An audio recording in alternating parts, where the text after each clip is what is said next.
warahmatullahi wabarakatuh. Hai guys, Kami dari kelompok Beringin. Pada kesempatan ini kami akan membahas dan berbincang dengan warga tentang kebakaran di Kejaksaan Agung pada tahun 2020 lalu yang sangat menghebohkan itu. Ingin tahu lebih jauh, mari simak video ini sampai habis ya.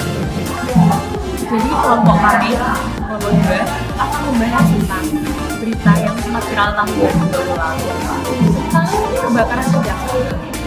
Tempatnya metro dan kita selalu berhati-hati dalam bersikap dimanapun berada.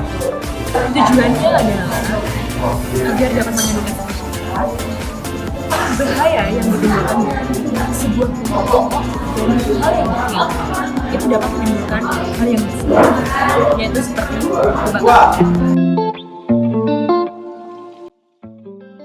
Si kalian udah gak sabar banget kan buat mengetahui lebih lanjut gimana sih kronologi kejadian kebakaran gedung Kejaksaan Agung pada tahun 2020 yang lalu. Nah, mungkin langsung saja kita akan membahas gimana latar belakang kejadian tersebut. Nah, di poin pertama, api membakar gedung utama kompleks Kejaksaan Agung. Nah, tepatnya di Jalan Sultan Hasanuddin dalam nomor 1 Kebayoran Baru, Jakarta Selatan.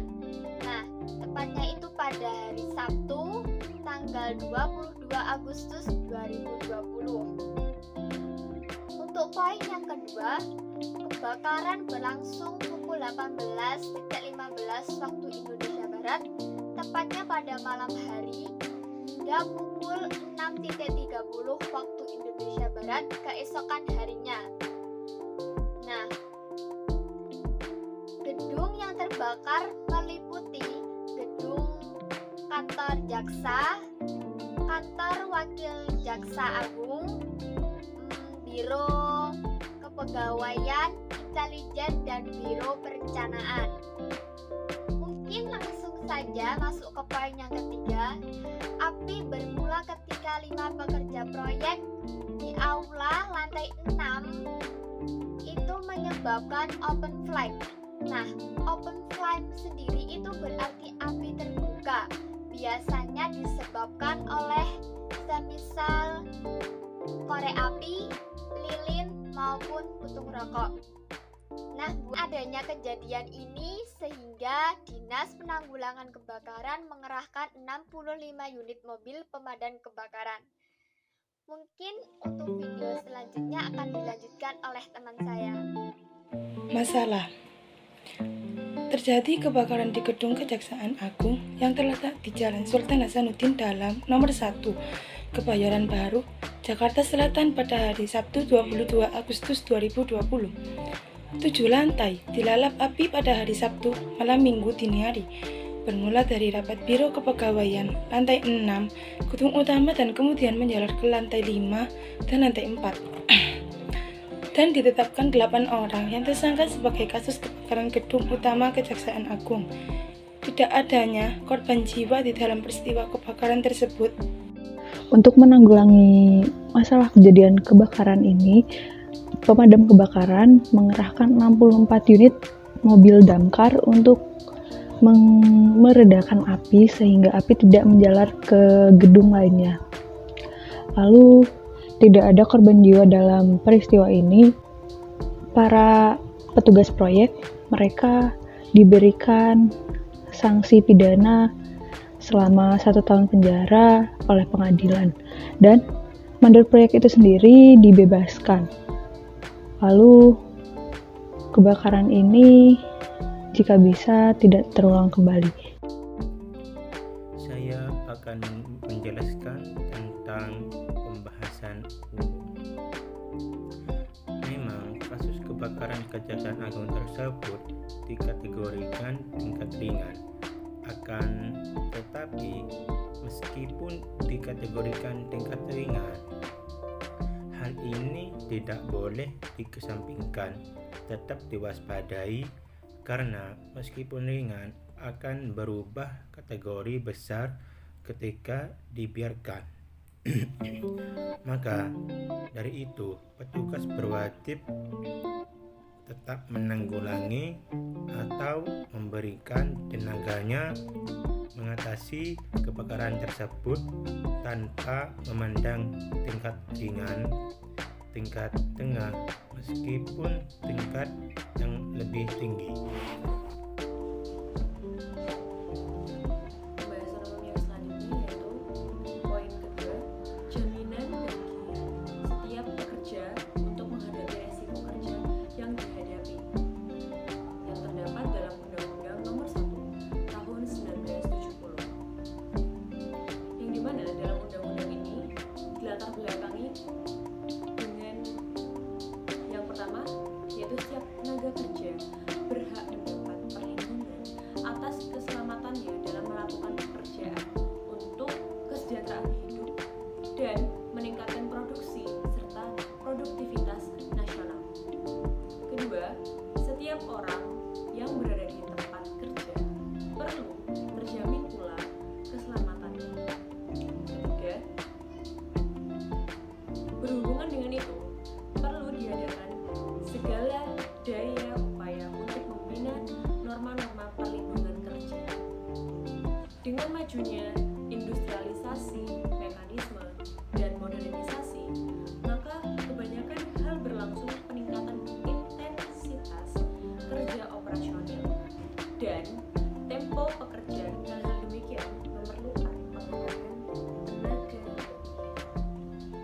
kelelahan, kurangnya perhatian menjadi penyebab terjadinya kecelakaan, seperti yang terjadi pada kasus kebakaran Kejaksaan Agung, di mana salah satu pekerja itu membuang puntung rokok di area renovasi tersebut, di mana pekerja ini kurang adanya perhatian dari pengawas atau mandor, yang seharusnya mandor tersebut mengingatkan kepada para pekerja tersebut agar tidak melakukan kegiatan merokok di area tersebut.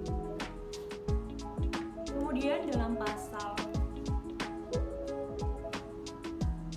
3 tentang syarat-syarat keselamatan, yaitu pada poin G dan L, di mana poin G yaitu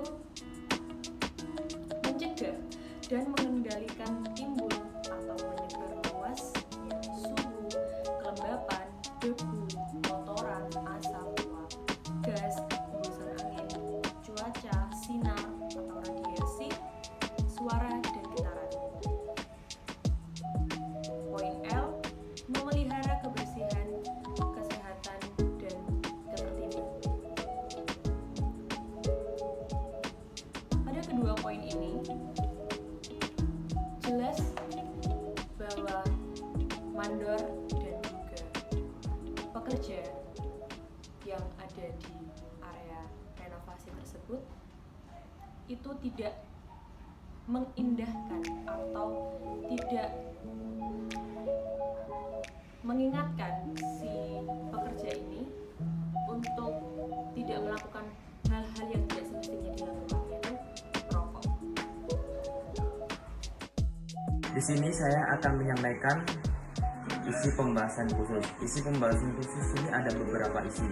Yang pertama adalah kebakaran Kejaksaan Agung ini telah melanggar Undang-Undang Nomor 1 Tahun 1970 yang berbunyi tentang keselamatan pekerja. Yang kedua, pemberian vonis 1 tahun terhadap 5 kuli bangunan yang telah melanggar atau yang ceroboh membuang puntung rokok sembarangan di daerah yang gampang tersambar api. Yang ketiga, 5 kuli ini tidak menerapkan 3K atau yang bisa dibilang 3K itu adalah 3K: 1. Kesehatan, 2. Keselamatan, 3. Kerja konstruksi. Nah, yang terakhir itu yang keempat, 5 mandor tidak melakukan pengawasan terhadap beberapa kuli yang bekerja di daerah pembangunan tersebut. Akhirnya dari kelalaian mandor tersebut menyebabkan 5 kuli itu melakukan tindakan yang senonoh atau disebut membuang puntung rokok sembarangan.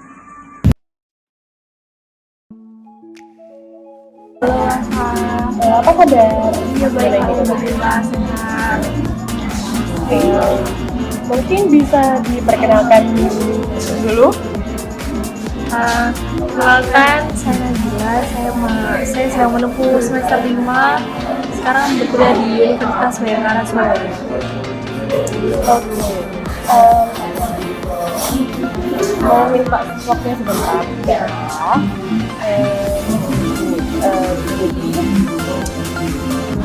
Bapak tahu kan berita yang kemarin sempat viral waktu itu yang tentang kebakaran Kejaksaan Agung itu. Dari sini saya punya 3 pertanyaan buat Bapak. Oke, jadi pertanyaan yang pertama, upaya apa yang dilakukan agar kebakaran Kejaksaan Agung ini tidak kembali terjadi? Kalau menurut saya kan tadi sempat baca beritanya, itu kan ada penggunaan top cleaner. Nah itu sedangkan top cleaner itu tidak bisa digunakan secara bebas, sedangkan top cleaner yang digunakan oleh tukang tersebut itu belum memiliki izin. Karena itu kan mudah terbakar. Lalu upaya yang kedua itu adalah mungkin lebih menjaga bangunan yang mudah terbakar tersebut supaya tidak terjadi kebakaran lagi. Lalu yang ketiga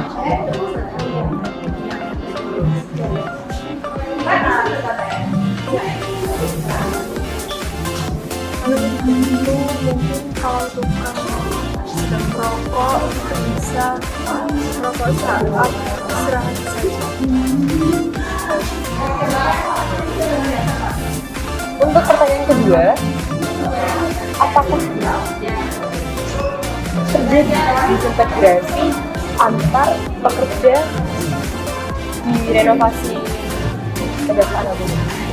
Kalau menurut saya ya itu murni karena tidak disengaja, tidak sampai kepikiran ke disintegrasi. Pertanyaan terakhir, menurut Mbak Nawasiti, bagaimana dengan sikap salah satu pekerja yang membuang puntung rokok di area renovasi tersebut? Itu perbuatan ceroboh ya, karena itu kan sebenarnya puntung rokok kan kecil. Tapi kalau puntung rokok tersebut masih halal lalu dibuang ke bahan bangunan yang mudah terbakar, itu kan juga muncul kebakaran yang besar. Jadi kalau menurut saya seharusnya pulang tersebut harus bukan harus ada tempat dan apa yang ada di sekitar.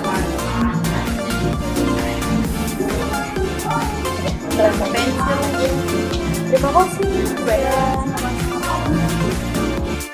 Menurut Anda, apa saja alat-alat yang digunakan untuk menanggulangi kebakaran di Kejaksaan Agung ini? Jadi untuk menanggulangi kebakaran di Kejaksaan Agung ini, pendapat saya yaitu menggunakan baju tahan panas, baju tahan api, serta helm pemadam kebakaran, disertai juga dengan sepatu boot safety. Ada juga seperti alat-alat pemadam api kayak liquid gas, karbon dioksida, terus yang termatik, dan APAB, alat pemadam api berat. Menurut Anda, apakah kejadian kebakaran di Kejaksaan Agung tersebut merugikan banyak pihak? Menurut saya, merugikan banyak pihak karena kebakaran tersebut sudah menghabiskan beberapa tempat dari lantai 6 sampai lantai 3, dan salah satu yang dirugikan adalah negara. Lalu kejadian kebakaran itu, Kejaksaan Agung tengah menangani kasus besar, yaitu Joko Chandra. Khawatirnya kebakaran itu juga menghilangkan berkas-berkas dan bukti-bukti yang ada. Assalamualaikum warahmatullahi wabarakatuh. Dan saya akan mewawancarai acara ini. Nah, gimana menurut Anda masalah tersebut harus diusut oleh pihak berwajib? Masalah kebakaran gedung kejaksaan, Ya, menurut saya sih memang harus ditindaklanjuti oleh pihak bahkan pihak berwajib itu merupakan polisi yang memiliki jabatan tinggi, karena ini bukan sembarangan yang kebakaran di sekitar gedung atau rumah-rumah biasa kayak rumah warga biasa. Ini yang kebakaran bahkan suatu bangunan yang memang punya nama di suatu negara. Jadi wajib lah harus ditindaklanjuti oleh pihak-pihak seperti polisi, memang yang bahkan yang memiliki jabatan tinggi, agar kasus ini segera diselesaikan, agar ketemu siapa pelakunya, penyebab terjadinya apa. jadi menurut seharusnya pelaku diberi sanksi pidana 2 bulan atau bahkan denda berapa tahun. Pelaku jangan lama-lama lah, karena dalam kasus ini kita tahu lah bahwa dalam sepengetahuan saya kasus ini pelakunya tidak sebenarnya menjadikan rokok yang dulu dimatikan dan itu terjadi kebakaran itu. Nah, saya menganggap bahwa pelaku ini memang tidak ada unsur kesengajaan buat membakar gedung kejaksaan ini, tidak sengaja itu. Mungkin waktu 1 tahun itu cukuplah buat hukuman kepada mereka, karena memang mereka itu tidak ada niatan sama sekali untuk membakar gedung kejaksaan. Lain hanya kalau memang dia sudah dari awal sudah niat untuk membakar gedung kejaksaan itu kan 5 tahun cukup untuk mereka. Karena kalau dalam kasus ini tidak ada sengaja ataupun tidak mengetahui apakah ini bisa berdampak sampai kebakaran, itu 1 tahun, 6 bulan, minimalnya 1 tahun. Itu siapa yang menangani kasus kebakaran ini?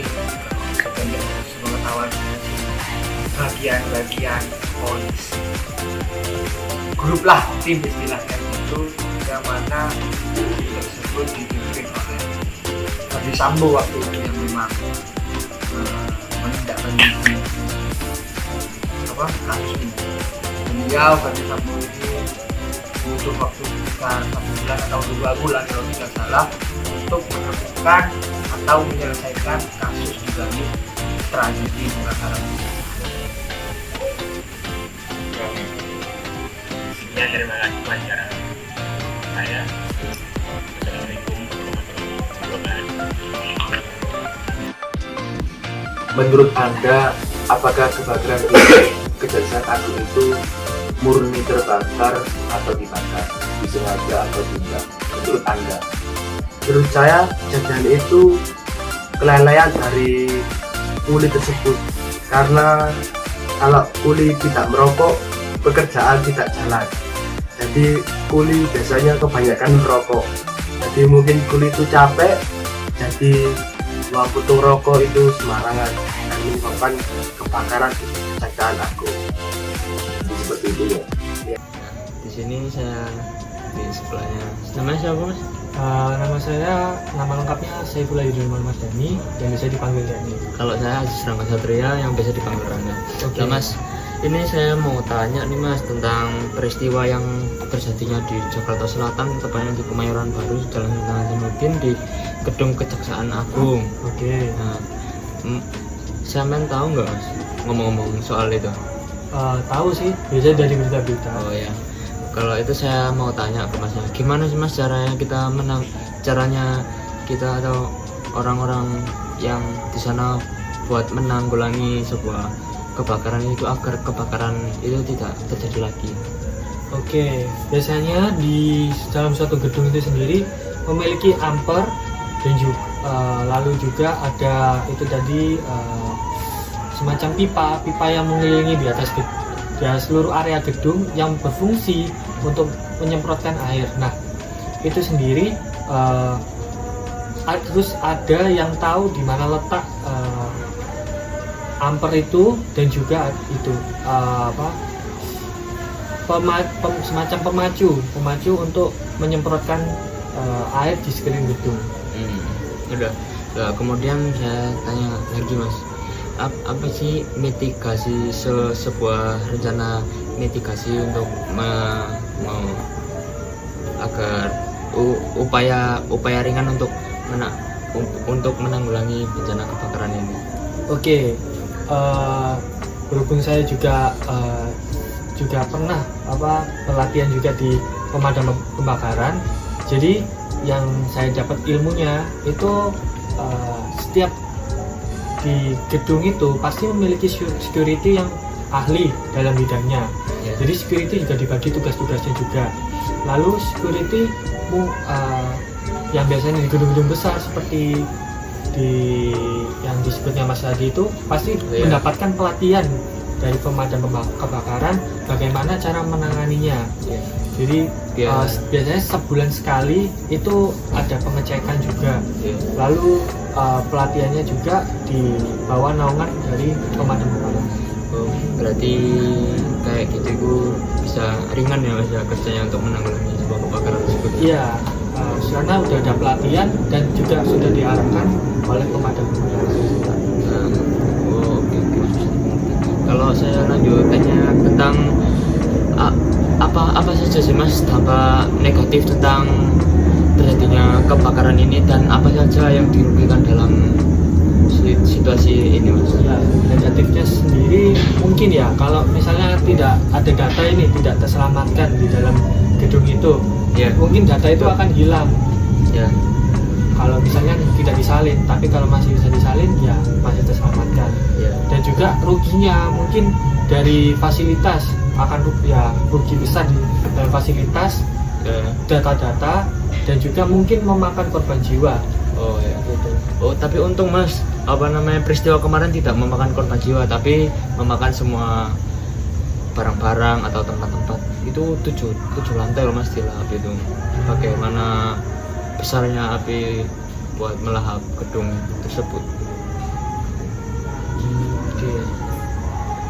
Ya udah Mas, kalau begitu saya terima kasih untuk wawancaranya kepada Mas.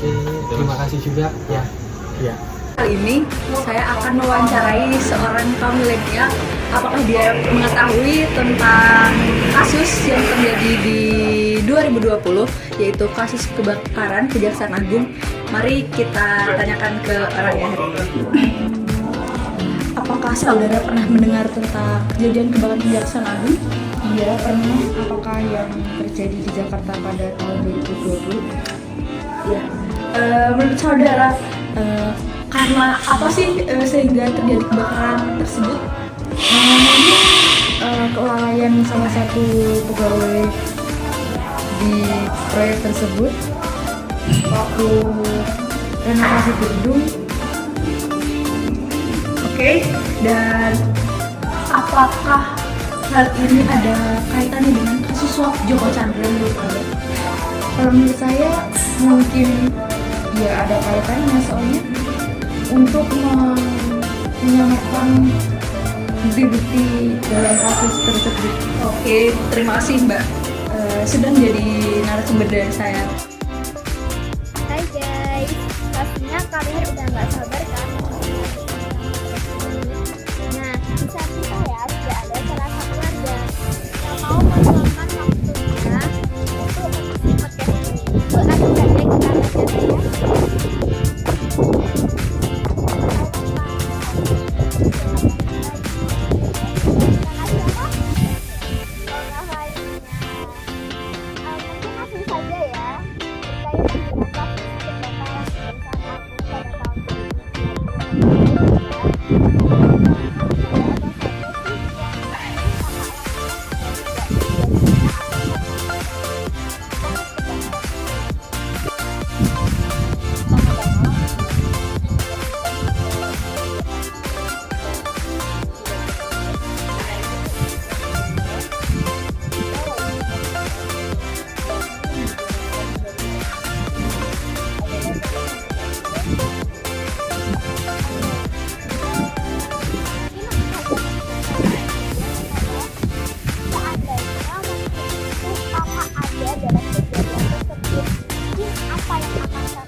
Berapakah total kerugian material akibat peristiwa itu? Saya pasti mengalami banyak kerugian, karena kan banyak sekali tinggal beberapa unit terbakar, pasti mengalami kerugian. Adanya korban jiwa dalam kejadian itu, pasti ada korban jiwa, karena kan kejadian tersebut itu terjadi pada saat banyak sekali pegawai-pegawai yang bekerja dan jadi pasti banyak memakan korban jiwa. Menurut saudara, bagaimana langkah yang tepat agar kejadian itu tidak terulang kembali? Menurut saya, lebih baik untuk lebih menegaskan lagi masyarakat soal kerja, juga melakukan kegiatan yang pada saat merokok, tidak membuang merokok itu sembarangan.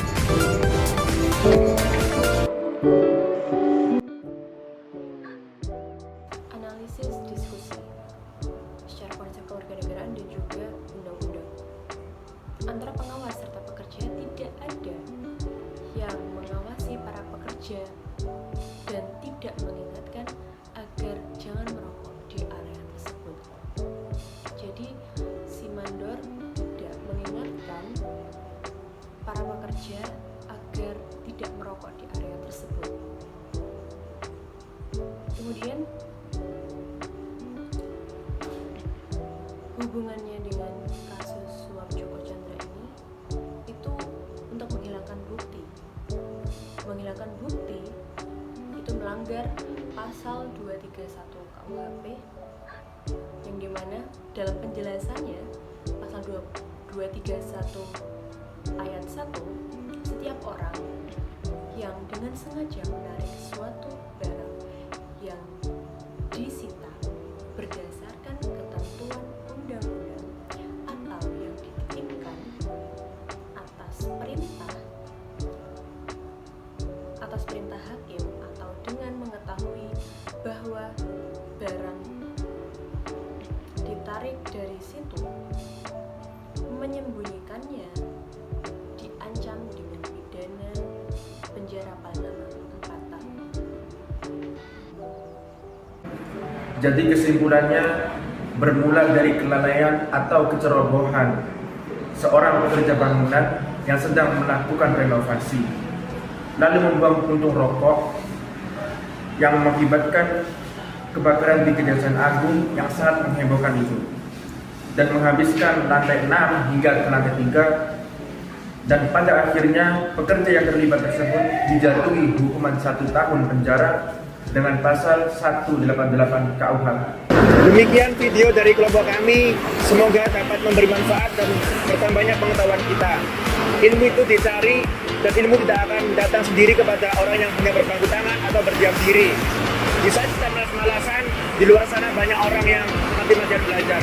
Dan terima kasih juga kepada orang-orang yang sudah mendukung video ini.